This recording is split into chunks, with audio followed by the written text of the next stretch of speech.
देखो डेली हम शाम को 9 बजे NIOS से जो मेन टॉपिक्स है ना उनको कवर करने की कोशिश करते हैं। आप उस क्लास में जुड़िए, आपका भी वो बुक खोलेगा उसको लगेगा कि यार ये तो पढ़ रखा है, ये भी पढ़ रखा है, सब कुछ पढ़ा हुआ एरियाज को एक साथ इकट्ठा कौन करेगा।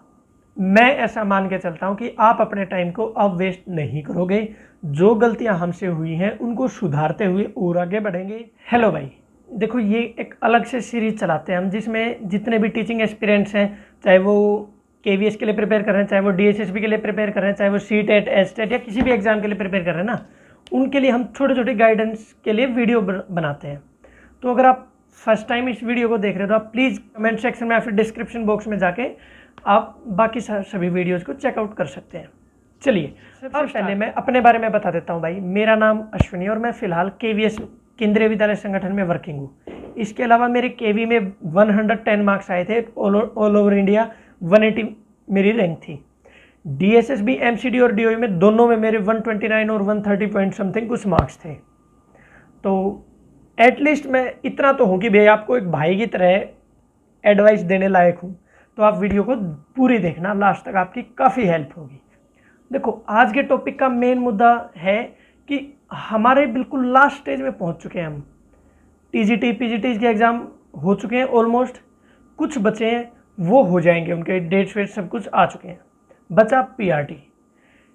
अब कुछ अफवाहें बता देता हूँ पहले। तो कुछ चीज़ें ऐसी हैं कि कुछ कह रहे हैं कि सर एग्ज़ाम तो बहुत डिले हो जाएगा, कुछ कह रहे हैं कि सर एग्ज़ाम पता नहीं कब होगा, हमारा होगा भी या नहीं होगा, तैयारी थोड़ी सी ख़राब है, और अब लास्ट 1 मंथ में कौन सी स्ट्रेटजी अपनाई जाए। तो आपके जितने भी लास्ट 1 मंथ के और ये सारे क्वेश्चन है ना जी, सभी का आंसर आपको वीडियो के लास्ट तक सबका मिल जाएगा। चलिए स्टार्ट करते हैं भाई। देखो क्या है कि पहला क्वेश्चन ये है कि सर एग्ज़ाम डिले हो जाएगा। बात सुनो भाई, हम में से कितने बच्चे ऐसे हैं, स्टूडेंट्स ऐसे हैं जो ये चाहते थे कि सर हमें थोड़ा सा टाइम मिले, प्रिपरेशन का थोड़ा सा और टाइम मिल जाता तो हमारी प्रिपरेशन और बेहतरीन हो जाती। तो बस ऐसा मान लीजिए कि हमें थोड़ा सा टाइम मिल गया बस, तो कोई गलत नहीं है ये। और इतना डिले एग्ज़ाम नहीं होगा कि आपकी प्रिपरेशन को आप बिल्कुल रोक दो कि भाई जब एक बार डेट्स वगैरह आएंगे तभी दोबारा स्टार्ट करेंगे। ये भूल मत कर देना भाई। बस ऐसा मान के चलना कि आपका एग्ज़ाम मोस्ट प्रोबेबली दिसंबर में, ज़्यादा से ज़्यादा दिसंबर में है, ठीक है। इस साल में आपका एग्ज़ाम हो जाएगा होपफुली। ये कैलकुलेटेड गेसेज है, ऐसा कोई मुझे कहीं से इंफॉर्मेशन नहीं आती, बस कैलकुलेटेड गेसेज है।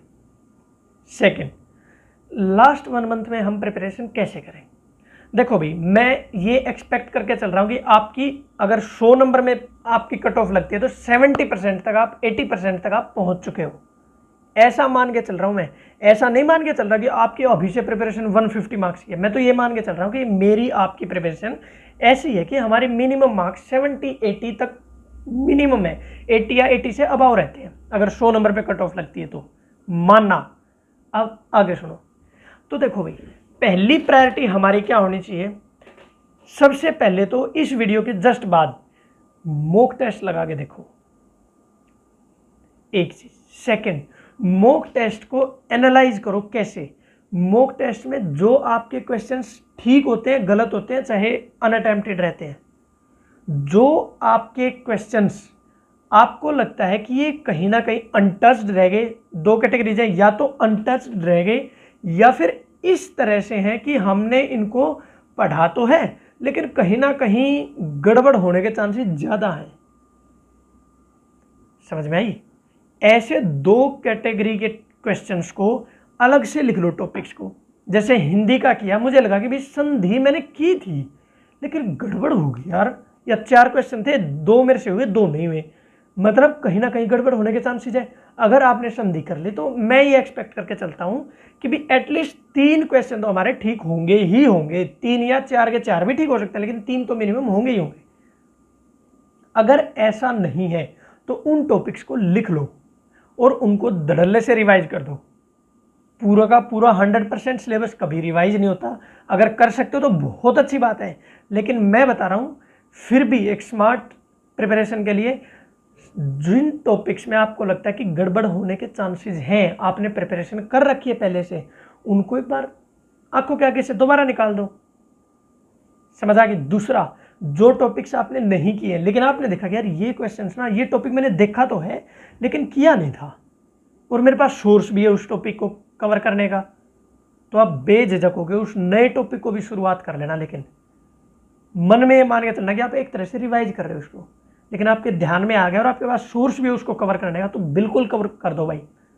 आपके पास ऑलमोस्ट 1.5 मंथ है अभी, तो आप इतना कर सकते हो। दूसरी चीज, तीसरी चीज, अब आपकी प्रिपरेशन को लगातार इस तरह से गाइड कौन करेगा? मैं आप तो हमेशा तो आपके साथ नहीं है, ठीक है ना।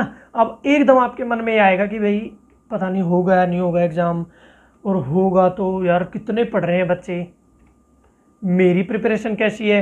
और एक हमारे मन में डाउट आता ही आता है, आपके मन में भी आता है, मेरे मन में भी आएगा, चाहे वो 200 में से 2 नंबर गोले भरने के भी ले लो, 202 नंबर लेने वाला बच्चा होगा ना, उसके मन में भी ये डाउट आएगा कि मेरा भी हो जाएगा क्या यार, पता नहीं कितनी क्या ही है।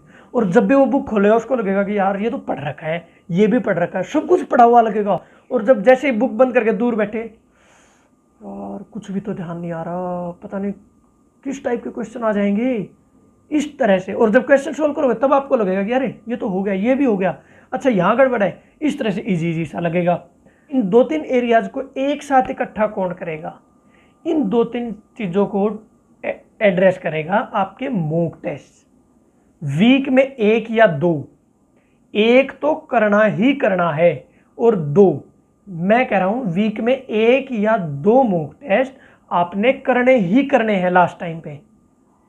जिस एफिशिएंसी के साथ आपके मॉक टेस्ट आपकी प्रिपरेशन को आगे बढ़ा सकते हैं ना, मुझे नहीं लगता अब इस टाइम पे अकेली कोई भी कोचिंग, केवल कोचिंग, मैं नहीं कह रहा कि कोचिंग नहीं कर सकते, लेकिन केवल कोचिंग या केवल आपकी सेल्फ स्टडी बगैर मॉक टेस्ट के नहीं कर पाएगी भाई।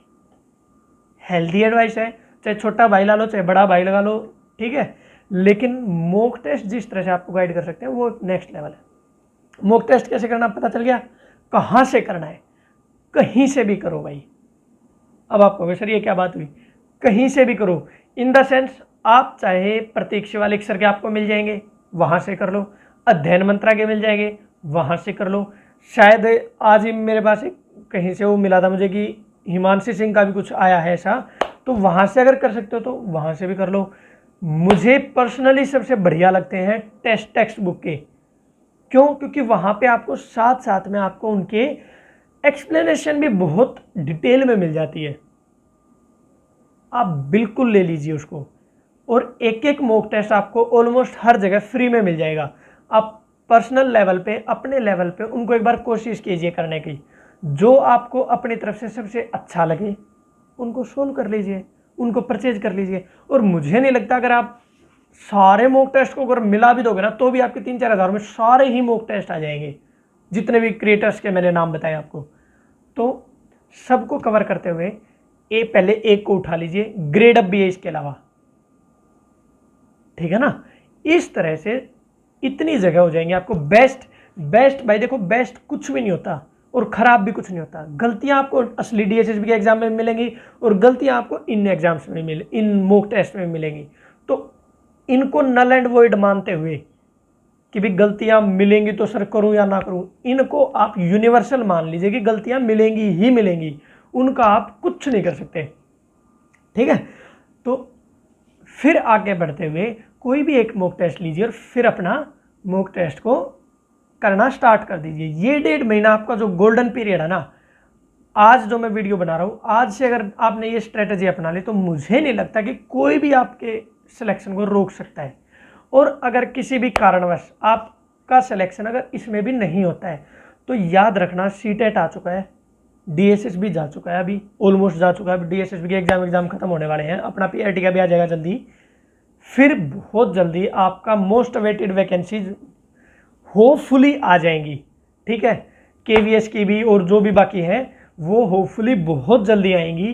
तो मैं ऐसा मान के चलता हूं कि आप अपने टाइम को अब वेस्ट नहीं करोगे, जो गलतियां हमसे हुई हैं उनको सुधारते हुए और आगे बढ़ेंगे और मॉक टेस्ट को अपना आधार बनाते हुए अपनी प्रिपरेशन में 4 चांद लगाने की हम कोशिश करेंगे, ठीक है भाई। मेरी तरफ से इतना ही। आपको अगर सीटेट से रिलेटेड कोई गाइडेंस चाहिए हो, केवीएस से रिलेटेड कोई गाइडेंस चाहिए हो, डीएसएसबी से रिलेटेड मैं इतनी सारी वीडियो बना चुका हूँ, आप प्लीज़ उनको देखो एक बार। कौन कौन सी बुक्स मैंने प्रेफर की थी उनके ऊपर बुक्स बना चुका हूँ वीडियो, टाइम टेबल के ऊपर वीडियो बना चुका हूँ, वो देखो। डेली हम शाम को 9 बजे एनआईओएस से जो मेन टॉपिक्स है ना उनको कवर करने की कोशिश करते हैं। आप उस क्लास में जुड़िए, आपका स्वागत है। और बताना भाई इस वीडियो से आपको कुछ वर्थ इट ये वीडियो लगी या नहीं लगी। मेरी तरफ से इतना ही, बहुत बहुत शुभकामनाएं और भारत माता की जय। जय श्री राम।